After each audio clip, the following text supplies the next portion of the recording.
Meaning of dirty trick.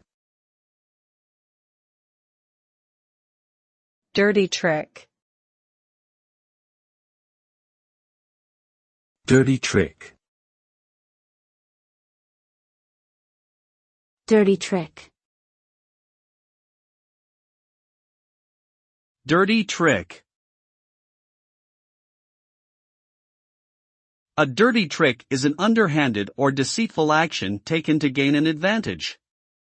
It is typically done without regard for ethical or moral considerations and often involves manipulation or deception.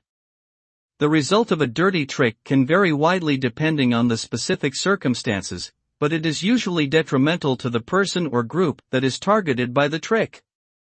In many cases, dirty tricks are used in politics, business, or personal relationships to undermine opponents or gain an unfair advantage. Overall, dirty tricks are seen as unethical and are generally frowned upon in most societies.